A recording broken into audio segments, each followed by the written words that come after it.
세기총이 500여 소외이웃에게 따뜻한 밥 한 끼를 대접했습니다. 대통령 직속기구인 국민대통합위원회 신임위원장으로 인천 순복음교회 최성규 원로 목사가 임명됐습니다. 노숙인들의 애환을 그려낸 책 길리언의 김태현 작가를 만났습니다. 자살을 생각하는 사람들의 이야기를 유쾌하게 풀어낸 뮤지컬 메리골드가 다시 한번 무대에 오릅니다. 안녕하십니까. 구티비 뉴스입니다. 우리 주변엔 경제적 어려움으로 끼니를 걱정해야 하는 이웃들이 많은데요. 세계 한국인 기독교 총연합회와 신생교회가 주변의 소외이웃들에게 따뜻한 식사와 함께 그리스도의 사랑을 전했다는 훈훈한 소식입니다. 김진영 기자입니다. 세기총과 신생교회가 노숙인과 어르신들을 섬기는 밥사랑 나눔 행사를 개최했습니다. 행사엔 다문화 가정도 봉사자로 참여해 그 의미를 더했습니다. 추운 날씨에도 불구하고 세기총 임원진과 다문화 가정, 자원봉사자들은 이른 아침부터 500인분의 밥을 짓는데 구슬땀을 흘렸습니다. 세기총 고시영 대표회장은 한국교회가 그동안 공공성을 실천하지 못했다며 이 기회에 어렵고 힘든 분들을 도울 수 있어 감사하다고 전했습니다. 우리가 이제 같은 인간으로서 밥을 먹으면서 서로 교제하고 사랑하고 기독교라고 하는 데가 이런 데구나 하는 것을 느낄 수 있는 그런 여유를 가지고 좀 편안하게 오셔서 점심 식사에 앞서 어르신들과 노숙인들은 다 함께 예배를 드리며 하나님 은혜에 감사하는 시간을 가졌습니다. 신생교회 김원일 목사는 허기진 배는 밥으로 채우지만 허기진 마음은 사랑으로 채워야 한다며 식사만 대접하는 것이 아니라 그리스도의 사랑도 함께 전하자고 당부했습니다. 본격적인 점심 배식이 이루어지자 더 많은 사람들이 교회를 찾았습니다.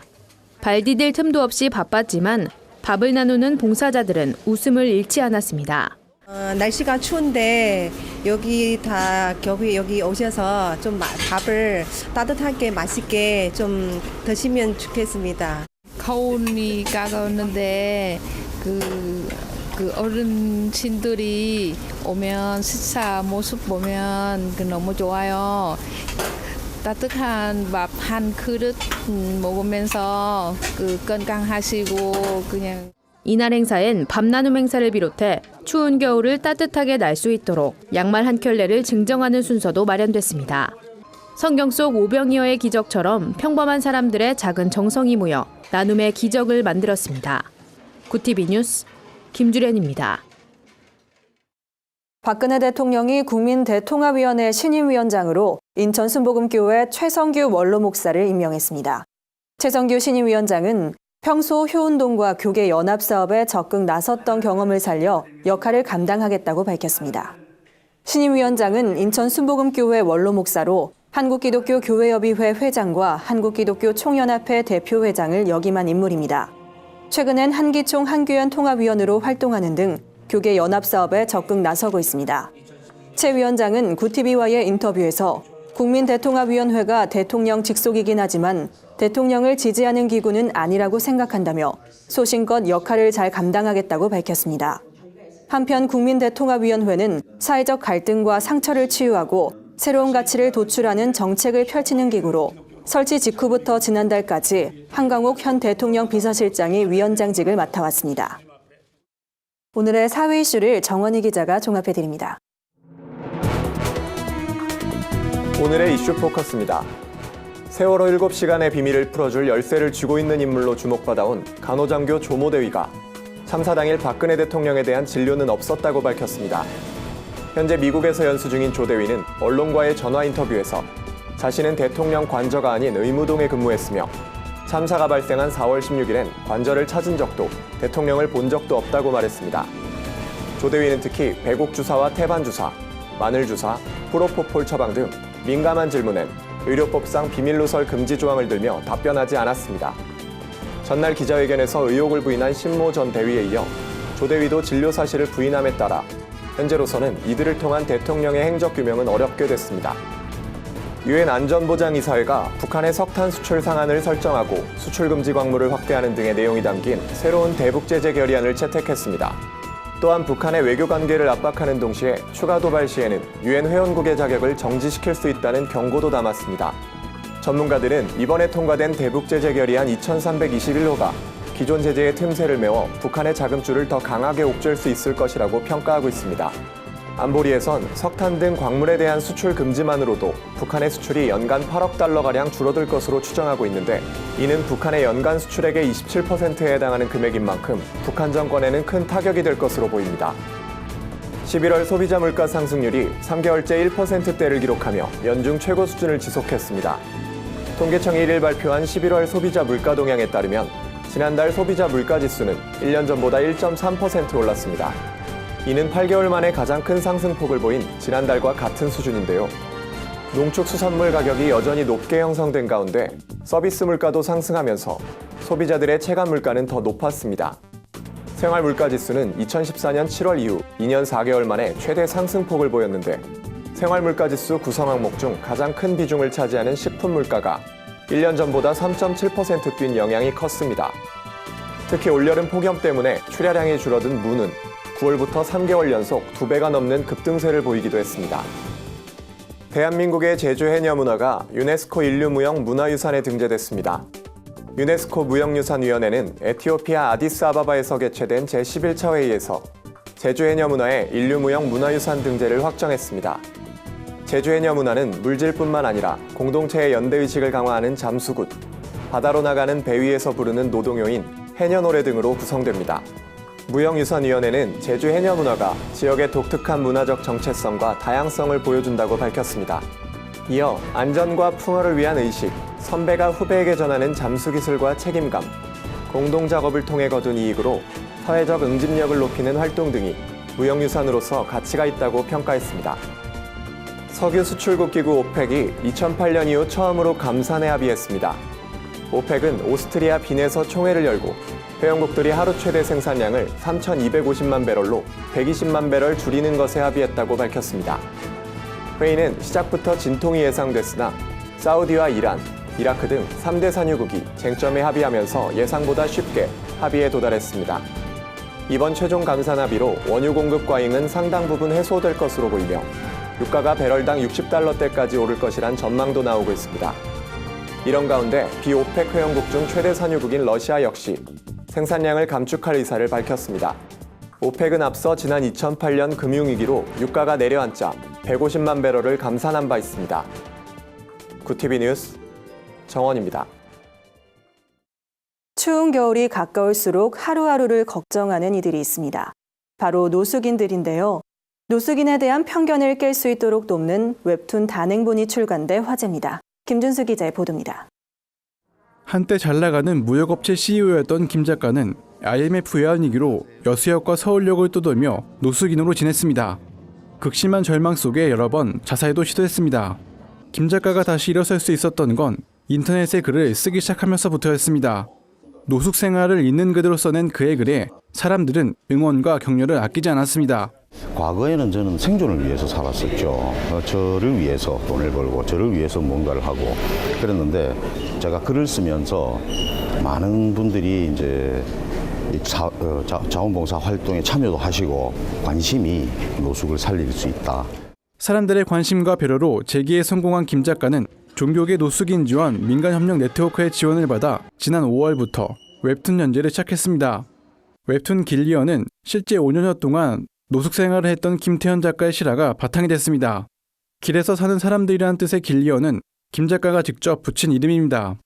이 하드웨어나 옷이나 아니면 먹거리 이런 게 아니고 노숙인들이 모두가 가지고 있는 이 마음의 상처, 이 마음의 상처를 조금 더 깊게 들어가서 풀어내는 그런 생각에 조금 몰두해 주시면 어떨까, 그런 거를 종교인들한테 말씀을 드리고 싶습니다.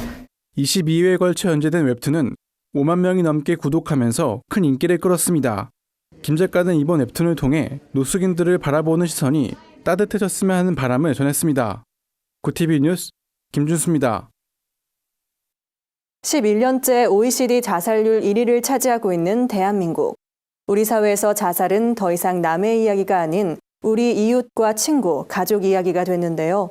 이런 가운데 생명의 소중함과 삶의 참된 의미를 전하는 뮤지컬 메리골드가 내달 10일까지 앵콜 공연을 진행해 눈길을 끕니다. 작품은 각자의 문제로 세상살이가 힘겨워진 5명의 주인공들이 자살 카페에 가입하고 카페 운영자 동준이 운영하는 펜션에 모이며 시작됩니다. 주인공들은 자신의 사연을 나누며 서로에게 위로를 받고 자살을 선택한 것을 후회하지만 동준은 주인공들을 통제하며 죽음으로 몰고 갑니다. 작품의 연출을 맡은 극단 비우의 신경애 대표는 복음을 표면에 드러내진 않았지만 이면엔 하나님의 메시지가 담겨 있다며 주변의 친구와 가족들을 돌아보고 스스로의 삶에 대해 자문할 수 있는 기회가 되길 바란다고 말했습니다. 뮤지컬 메리골드는 진정성 있는 스토리를 인정받아 경기도와 강원도 교육청이 추천하는 문화 콘텐츠로 선정된 바 있습니다. 오늘의 해외 주요 뉴스를 백유연 기자가 전해드립니다.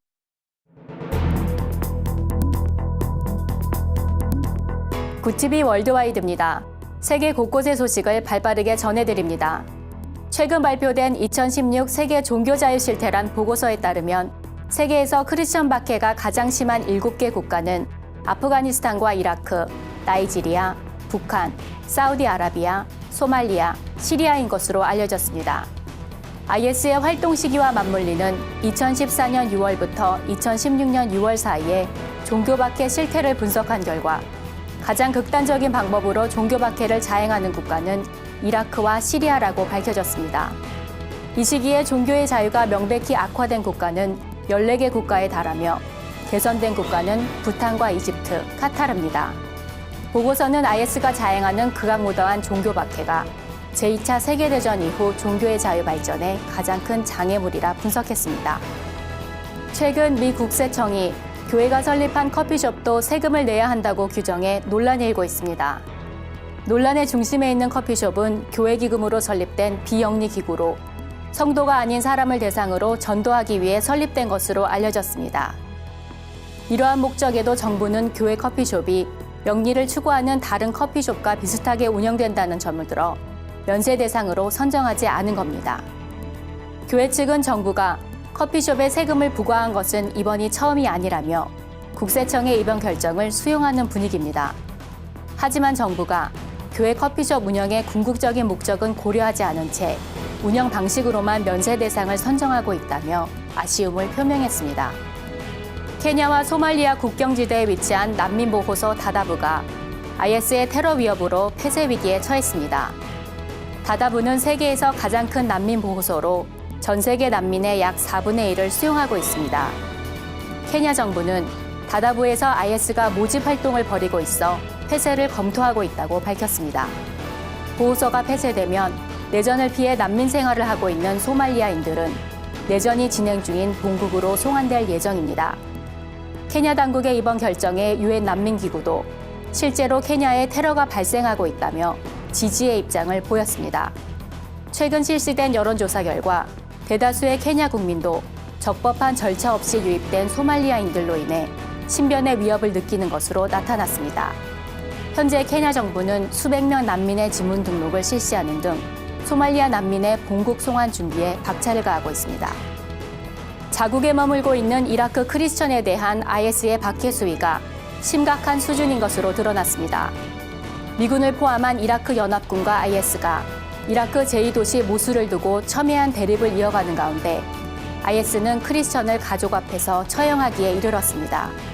이에 국제단체 ADF 인터내셔널은 IS 박해에 저항하는 이라크 크리스천들이 구타와 고문에 시달리고 성노예로 전락하고 있다며 이들 중에는 십자가 모형의 나무 판자에 손이 못 박힌 채 총살당하는 경우도 있다고 전했습니다.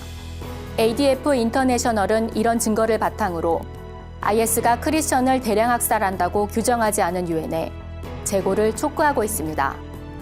테레사 메이 영국 총리가 하나님에 대한 믿음이 브렉시트와 같은 중요한 사안에 결정적인 역할을 하고 있다고 말해 종교계의 이목이 집중되고 있습니다.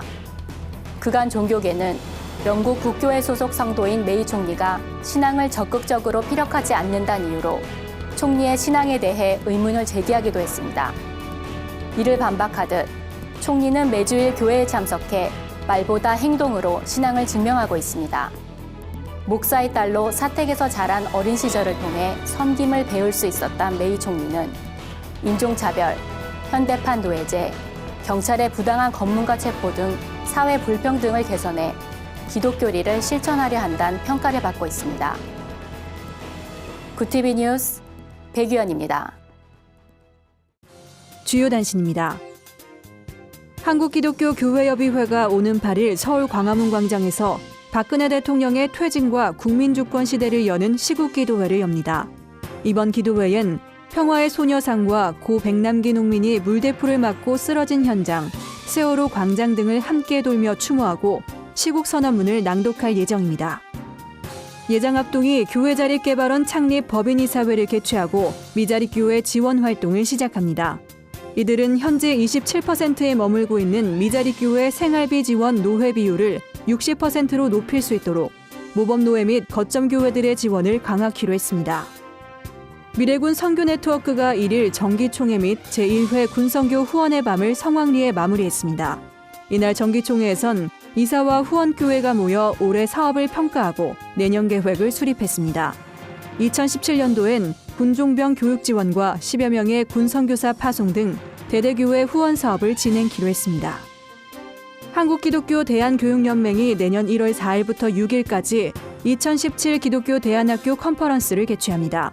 이번 컨퍼런스엔 사랑방 공동체학교 정태일 교장과 우석대학교 강영택 교수 등이 기독교 대안학교 미래와 이야기하다를 주제로 특강을 진행할 예정입니다. 이상으로 뉴스를 마칩니다. 구티비 뉴스는 인터넷 신문 데일리 굿뉴스를 통해서도 보실 수 있습니다.